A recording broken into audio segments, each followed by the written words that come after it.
Who believed in you before you believed in yourself?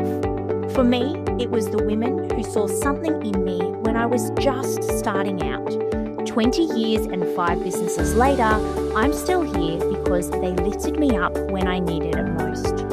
I'm Tania Gomez, and this is She Shapes Tomorrow, brought to you by Tania Gomez Consulting and Kismet, proudly sponsored by SN Services. Every episode, we sit down with women who are changing lives, building communities, and raising up the next generation. Women who'll remind you what's possible when we stop trying to do it alone. This year's International Women's Day theme is Give to Gain, and these stories will show you exactly what that looks like. Let's get into it. Welcome to She Shapes Tomorrow, the International Women's Day podcast. I'm your host, Tania Gomez, and today my wonderful guest is Catherine McDougall. Lovely to have you here, Catherine. I'm really excited to be chatting to you today. For anyone who hasn't met you yet, Catherine is the co-founder of Support Plus, a platform built from lived experience to help carers organise care, share the load, and finally breathe again. Her leadership has been shaped by 3 chapters: the rowing years, where she became a representation many women never had; the caregiving years, where she stepped away from the sport she loved to show up for family; and the startup years, where she built a tech company from scratch with grit, humility, and stubborn optimism. Her story is human, funny, grounded, and a powerful reminder that leadership is rarely linear. Welcome, Catherine. That's quite a story you've had. Thank you for having me. It is quite a story. You never, when you live your life, you don't ever really think about it until you have to put it pen to paper or tell someone else. You're like, wow, as someone that's 32, I've had a bit of a life there in those 32 years of life. Yeah, absolutely. And it's really interesting to hear that you can break it into segments of different stages of life. I kind of only think of my life as pre and post kids, but I guess if I broke it down, there are, other things that I've done in there. So it's nice that you've been able to really see 3 distinct, almost versions of yourself. Yes. I wanted to first start with rowing, and it's quite unique. So you coached rowing in male-dominated sheds from the beginning. What did those early years teach you about leadership? And I guess it would have been also about really holding your own in those situations. Oh, it's I rowed at school. I was the perfect example of what was I going to do when I graduated. I very much am a big believer. I love education, do not get me wrong, but at 18 years old, I don't think anyone really fundamentally knows what they want to do. And I rowed at school and I didn't know what I wanted to do, and I absolutely loved the sport. And I was like, I could go into coaching. Obviously I've been coached throughout my entire career. And I ultimately, rowed at school and then transitioned in, and I never did anything else for a huge amount of my life. I started rowing in 2006. And the life lessons, the teamwork that it has taught me along the way, and I think the amount that I've grown even from rowing to now is just absolutely huge. But the leadership side, I think what I love so much about sport, and I guess, it transitions into the workplace as well, is sometimes in hindsight, you don't realize how good you have it until it's bad. And I think the leadership that I had really early on was just so phenomenal. And I think I was really lucky. I got picked up by a fantastic director of rowing, incredibly successful, didn't realize that at the time. It's a bit of a cliche, but the fundamental groundwork and the foundation blocks that were laid about culture and leadership and teamwork, and ultimately the concept of respect. I learned very early on that, respect is earned, how you show respect to, not only women, but other men and different athletes. And I'd say that's probably been a big part of what my leadership journey has been grounded in is, you are never too good for anything. It doesn't matter if it is your first day or your 1,000th day. If the chairs need to be stacked, they're stacked. And I think I didn't actually really realize that until it became second nature that you just did it. Mm. And I, you know, coming up with cultural and company values now, it doesn't matter who you are. You stack the chairs, you ask the questions, and that has been something that was ground in from me when I was this 19-year-old girl who was coaching 17 and 16-year-old boys. That, you know, that respect and, you know, everyone chips in has been really just what has cemented so much of what I do.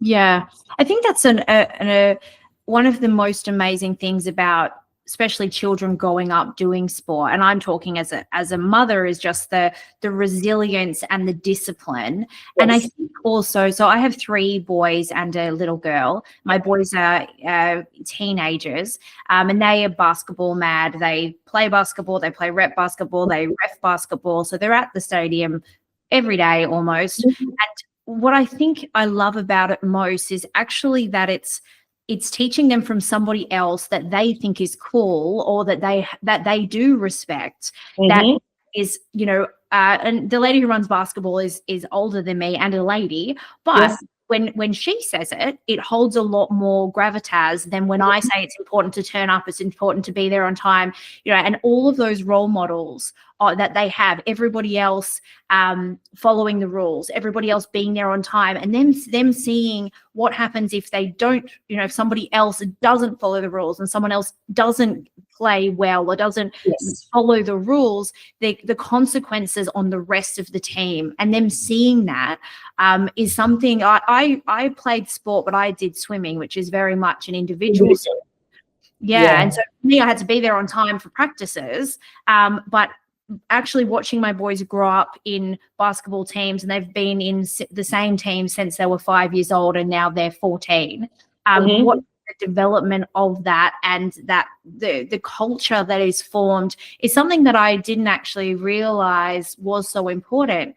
And especially now that some of the boys at 14 and 15 are wagging school and, you know, doing silly things, the ones that are involved in sport really seem to have that follow the rules, discipline, other role models, which I think is just really underrated and just so important in developing humans. Yes, it really is. And it's I never knew any different, in all honesty. And, you know, I'd always been a part of that culture. And, you know, my boss, Andrew, years and years ago, you know, he always had, you know, the saying, if you're on time, you're late. And I think and coming out and working with other people, you ultimately learn very quickly who was a team player and who was not. Yeah. You know, you're only as strong as your weakest person. It doesn't matter how amazing your number one star is. If the people below are not pushing, it's not really relevant. Yeah. And it's such a team effort. And I think definitely leaving the sporting world and then, you know, trying to build within my new tech space, it is that really, and I didn't realize it because I was just so used to it. It was every single day. But, you know, it's not everyone's every single day. And I definitely had to shift and educate and bring people along with me, because it was just such a part of the sport and it doesn't transition throughout everywhere. Yeah, that's really interesting. I can imagine that all of those skills that you learn in sport are completely transitional, you know, transferable rather, into startup world and business world, right? Like, as a small business owner, you are in there doing every single thing. You do marketing for an hour, then you do operations for an hour, then you do leadership, then you do HR, then you do payroll, you know, like you are really filled there. Yeah, across all of the different pieces. So you have to have that resilience. You have to be able to multitask, but also be strategic. You have to manage your time well. You have to figure out where is your best bang for buck? Where are you going to spend your time to actually get a result for the business? Yes. So I feel like that's almost like an unfair advantage of someone going from sport into running your own business. Oh, it has helped. Running anything and starting anything from scratch. the discipline is actual insanity. The days of when you've got no new leads and you don't know where to start, my goodness, it's hard to get up in the morning. Like it really is. There are some days where you roll over and I know it's a horrible habit and I'm not promoting this, and all of my family tell me I need to change this, but first thing in the morning I roll over and I check my phone, what emails came in overnight. And my goodness, it's easy to get up in the morning if you've got things to action and you've got people coming back to you, or something's happened, or a member has reached out. But the days when you've got nothing, oh my goodness, it is easy to just stay in bed and scroll on your phone and do nothing because no one actually needs you. So from the sport, like, I'm so thankful that regardless, you get up, you go through the routine. I do the same thing. Unfortunately, without fail, I still wake up every single day between 4:30 and 5 because my body clock still wakes me up at that hour. But the joy is I get to roll back over and go to bed. And then at 6:30 in the morning, I go through the same process every single day, which is what I've done for the last 15 years of my professional career. Yeah. Yeah. So I want to talk to you about building Support Plus. And you talk about how it helps families breathe easier. Yep. Tell me a little bit about Support Plus. What does it do? What's the problem that it's solving? So in my 3 chapters of life, I became my dad's primary caregiver, which, that's chapter 2 in my life. And through that process, when you are the person that knows everything about someone else, what they like to do, what they like to eat, if they are in this situation, if they're not coping particularly well, where they get their hair cut, what outfits they like to wear, and they can't particularly communicate it properly. My dad's speech is really good when we're speaking, but to a stranger it's not.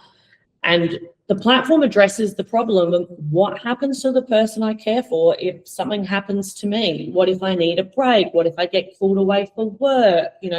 What if I want a day to myself? What if I need to upskill a new support worker really quickly?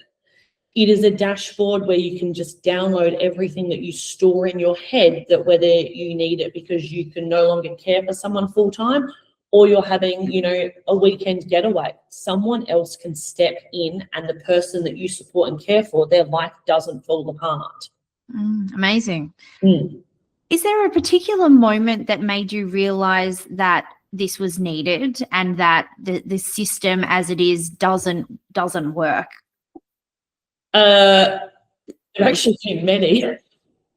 Early on, going through getting my dad onto the NDIS, working out what his life was going to look like, I found it fascinating that if we found a new support worker or a new support provider and it didn't work out, whether it wasn't the right fit for them, whether it wasn't the right fit for our dad, we found someone else. If you started from scratch, every bit of information that you had stayed with them unless you transferred it over. So that was definitely one point that I was like, oh, okay, we've got to start again and build this relationship and explain that, my dad has a breakfast of 3 different things on 3 different days and rotations. And, if he's going to swimming on Monday, he calls me at 7:35 in the morning. But if he's going swimming on Thursday, he calls me at 7:25. That was one moment. I'm like, okay, this is a little annoying, constantly just telling the really small things. And then I was like, when I was working out what I wanted to do, whether I would return to rowing, and, rowing is a very niche sport. So, whether I look for a job on the East Coast, would I still be available for my dad? Like, who would pick up the pieces? Yeah. If I couldn't be there. And that was definitely the second moment. I was like, okay, like, it's limiting. Do I bring my dad with me? But his whole life is here and his mum is here. And, my grandma still's 96 and my dad and my grandma are next door neighbours, He couldn't quite relocate. And so I was like, okay, so if he can't relocate, then I'm limited to jobs either here or the East Coast, and someone else needs to step in. And they need to know that my dad likes to wear a very specific T-shirt that's from Target that needs to be a round neck in a specific colourway because he doesn't like other colours because they're not his favourite. How do you pass that on? Yeah. Because you just know it.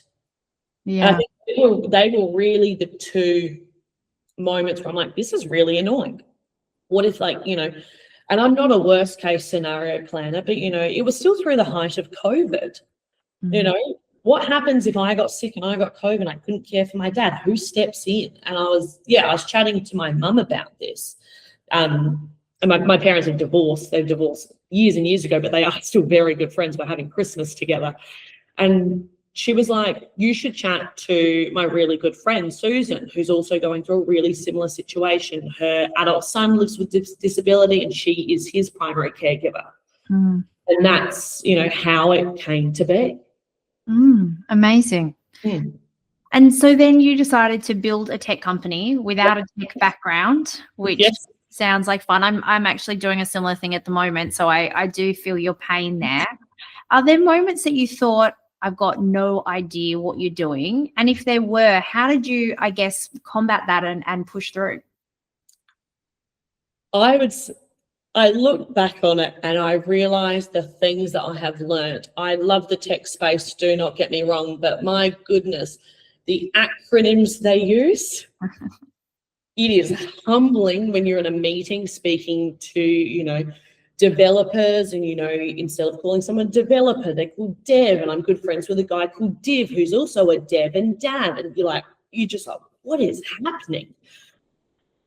I'm Google, in all honesty, Google and ChatGPT in the early days of what acronyms do I need to know in a meeting full of developers and other people that run a tech company was something I Googled frequently. And I have no shame. And like, I wish I'd actually done it sooner instead of, you know, some people think, even still today, some people, oh, like she's taking notes. I'm like, I don't know what that means. Like, what is this new saying? What is this new platform we're talking about? What is this new AI bot that's come in? Like, I'd upskilled myself in this AI bot. Why are we talking about a new one? Like, guys, come on. It's humbling. It is the most humbling, out of depth thing I have, honest to God, ever done in my entire life. But then every single time I sit there, I say, what am I doing? I rewind myself back to that 18, 19-year-old that's first and second day of coaching. And when I went to my first coaching conference, still sat there and thought the exact same thing of like, what am I doing? The difference is I felt I could get away with it a little bit more at 18 compared to, you know, being 30 when I started this. You feel like you should be more advanced, but then you're like, it's literally day one. It's my first day of school. I'm not going to know this. I think if I'd tell my younger self now that definitely, and I tell any new tech founder, can we think of your first day of uni, think of your first day of school. That's ultimately what you've come back to. It's not, you're not going to know everything. And, you know, I wish I had taken on that, you know, that advice 2 years ago instead of sitting there pretending I knew what I was talking about, because I had no idea. Yeah, that's funny. In the tech company that I'm building, I have a technical co-founder, so he does all the tech and I do things, so I don't have to worry about that as much. But I think one of my secrets in my career of being in rooms, in lots of different rooms, is I've always been really happy to be the stupidest in the room, and I've always been really happy to play. I would say the dumb blonde, but I'm not even blonde, right? Like, I used to be blonde, so when I was in my 20s, I was running very large education businesses, and I sat on the peak body for education for many years. And I was the only one under 30. I was the only girl in many of these rooms. And to begin with, I was like, I'm just going to be the happiest.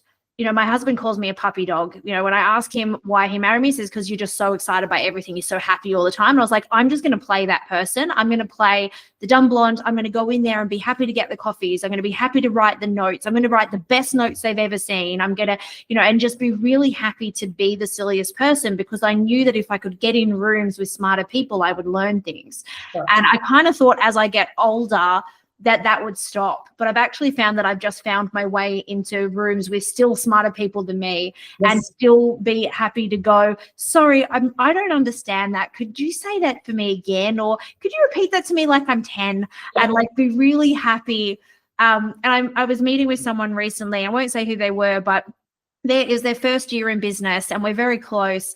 And she was saying to me, I just want to be where you are. I'm like, well, I'm 20 years in business. Your first year in business, enjoy the first year of business, because it won't be that long where you can play the silly girl, right? Play into it. Work in the room and say, this is my first year in business. What do you mean? How do I do that? And play into it. Don't try to pretend. Where I feel like so much of the advice out there is fake it till you make it, pretend you know what you're doing. And it's like, well, do we ever really know what we're doing? I don't know. Do we? You get better at things, but there's always a new situation. You're applying your skills. You're learning things every day. Shouldn't we just be upfront with the fact that we're all kind of winging it? I don't know. I wish more people were like that. I mean, sometimes you're like, yeah, I've absolutely nailed that. And you look back, you're like, oh, goodness me, what was I? Oh, a little bit delusional, did not nail that. I think, in the early stages, enjoy it. Like, enjoy being the person that actually knows nothing. I think I now love learning. I always joke that my 16-year-old self, I think, would fall over on the ground if I spoke to my 16-year-old self. I was an arsehole, I'll say it. I was a kid who hated school, who hated the concept of, goodness me, like, why do I have to be here? We're like, I love learning. I love reading. I love listening to podcasts. I love surrounding myself with people that are an expert in the room. And if I can take on, 0.1% of their knowledge, I've nailed it, like, tick for that day. But in the early days, I actually hate, you can fake it till you make it in certain scenarios, but surround yourself with people that you're happy to say, hey, I really am faking it. I actually have no idea. Can you bring me along? I'm not even going to pretend I know what's going on. Yeah.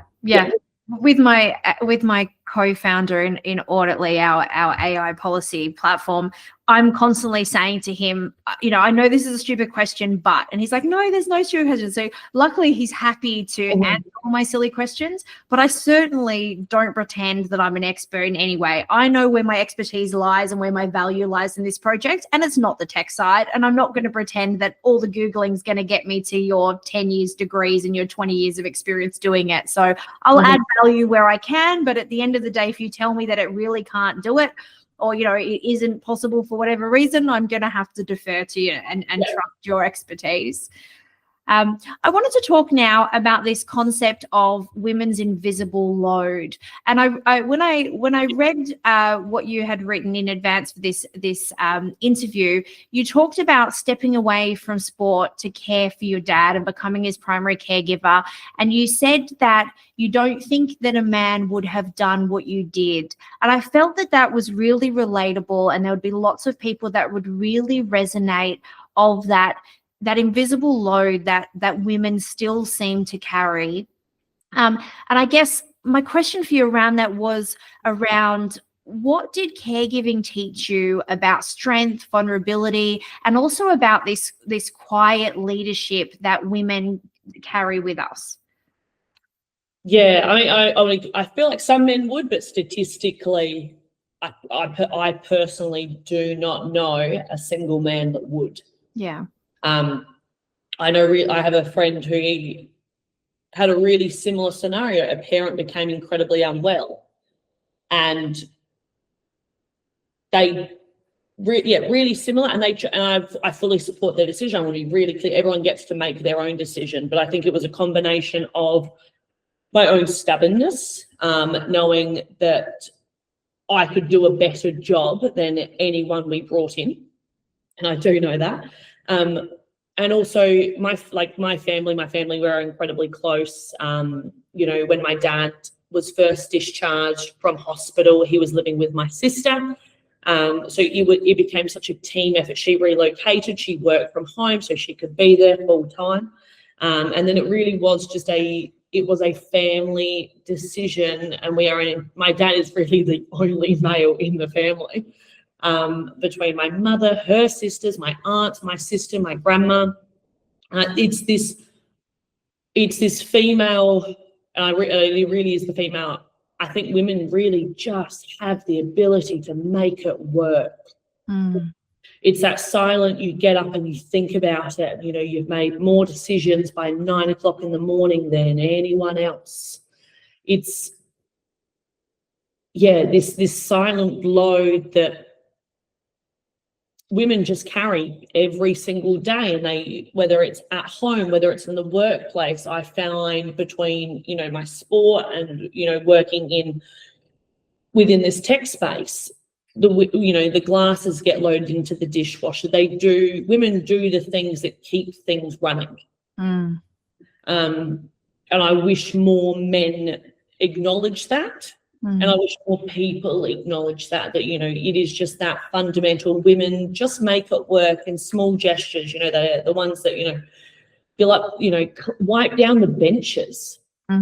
You know, keep a space tidy, check in on people, and it doesn't matter how many things are going through their head and the things that they're tackling. I think women have this amazing ability to leave their problems at the door and then tackle these problems. And once they've left this space, they've left those problems and they've moved on, but they're still thinking about this and how will I take that on tomorrow?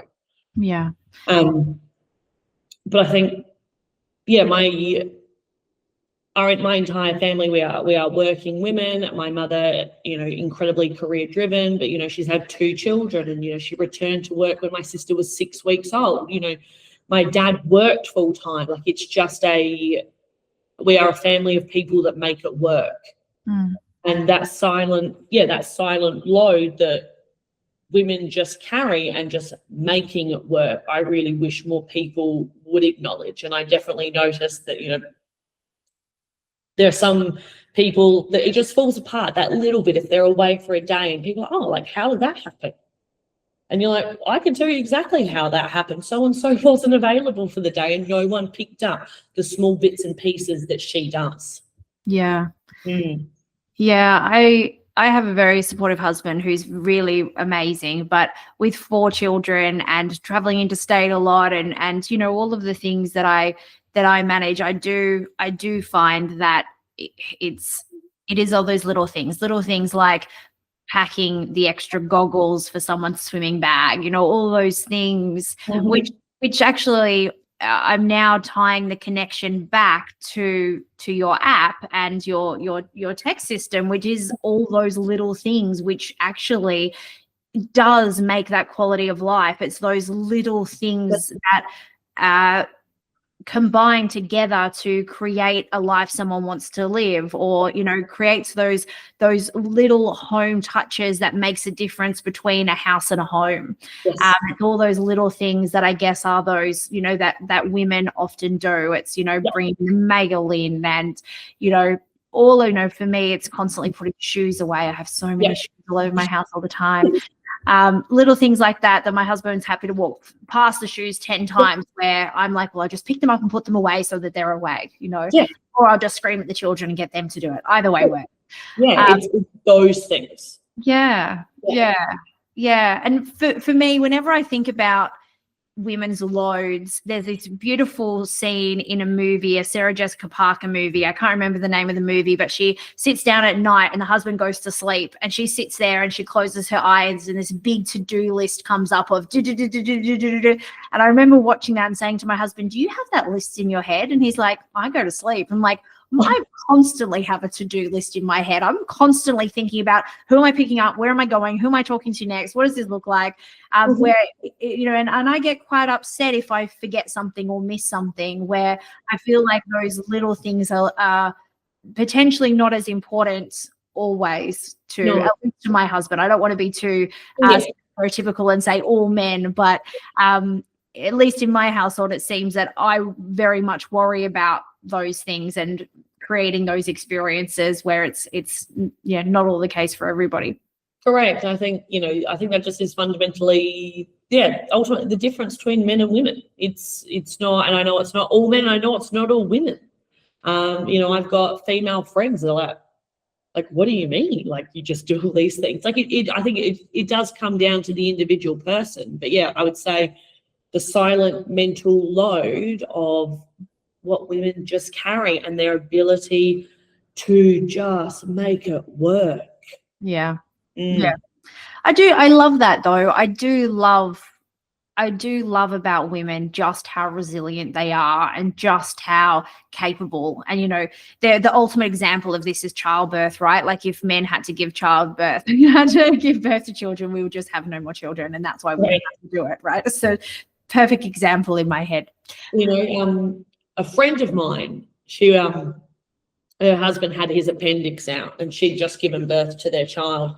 And she's like, you know, she's going through like the care plan of like his appendix. And she's like, I've just given birth to a child and now I have to feed it. And now I have to look after myself. But, you know, he's got to put his feet up on the couch for 3 days. And he's had his appendix out with keyhole surgery. I had a C-section. In no other world or no other surgery other than childbirth are you expected to now keep working. You're not putting your feet up for 3 days while you recover from, you know, abdominal surgery. You're there feeding, you're there burping. Yeah. You know, just, you know, if you've got a child at home, you know. Yeah. It's just a stark difference. It is. Yeah. So International Women's Day in 26, the theme is what is give to gain. What does give to gain mean to you through the lens of your own lived experience? I am a big believer of, I love like karma and rewards and what goes around comes around and being rewarded and the universe. That I would say that is, you know, that would honestly be what I think of. You know, I love my friends, I love my family, and I know it will be reciprocated when I'm, you know, in the thick of it, because I've given it, you know, when I'm at 100% and someone's not, and I know it swings around. And I would say that would ultimately, when I think of give to gain, you know, I'm happy to give, you know, my time, my thoughts, conversation, you know, a top, you know, I love that that ecosystem, everything just keeps moving, and it does reward you and you do gain in other ways. And I'd say that's really what it means to me. And it's not just necessarily, you know, International Women's Day, and, you know, my family have always been big believers of, you know, like birthdays are really special, but it's actually every other day that counts. And, you know, it's not just that one day, it's that every day and every day and every week and every month and every year that, you know, you are rewarded with what you give out. Yeah. Yeah, I think that's beautiful. I love that. Reflecting back on your life, what would you tell a younger version of yourself who is going through one of those transition periods, whether it was leaving rowing or caring for your dad? What advice would you have them on how to get through those, you know, turbulent transition periods? I think about that quite often because there are so many things that I would just tell my younger self, whether it was, you know, going through COVID and, you know, in the thick of it with rowing, and, you know, I love sport, but my goodness, the pressure in sport, I find what I do now has less pressure than sport, which is ironic.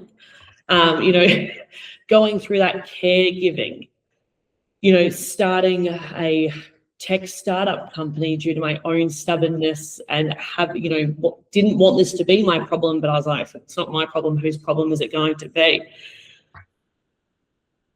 It's such a cliche, but the one thing that I'd probably actually tell myself, I'd say my 18-year-old self, the self that in the 16-year-old days, you know, the 16 years of life, a shower, a decent night's sleep, and a cry actually fixes a lot of problems.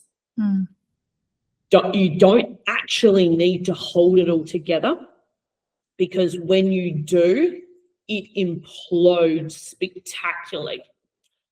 It's where if you have those outlets and you surround yourself with understanding people, that is what I would tell my younger self is, a shower, a decent night's sleep, and a power cry. Really, actually, the following day looks a little bit better than what you went to sleep. Yeah. Yeah. And there's actually so many things I'd tell my younger self. Don't be an arsehole. Your parents are actually fantastic. Get out before it just gets horrible. See the writing on the wall. I turned into someone I never wanted to be. And that's when you just juggle too many things, because I kept it all together. And find your people. That's a good one. Do not be friends with people that you think you should be friends with because you've been friends with them for a long time. It's okay to grow and evolve. You don't actually need to hold on to it, because everyone serves a point within your life. That's great advice. Don't be an arsehole to your parents. That's what I'd tell my younger self. My much younger self. Yeah. I have one rule with my kids, which is don't be an asshole. And I don't swear usually. So when I say that is like shocking to them, but I'm like, you can be anything, just not an asshole. That's my one rule in life, not raise an asshole. And I'd like to think I'm not an asshole. I just was an asshole. I think the expectation that people put on some people, whether it's a parent, whether it's a friend, we're all tackling this for the first time, just like you. No one is an expert on being a parent or being a friend. We all just take it day by day. Yeah. Yeah. For women who are listening, who are holding together their families, their careers, caregiving, and their dreams, what message do you want them to carry into tomorrow?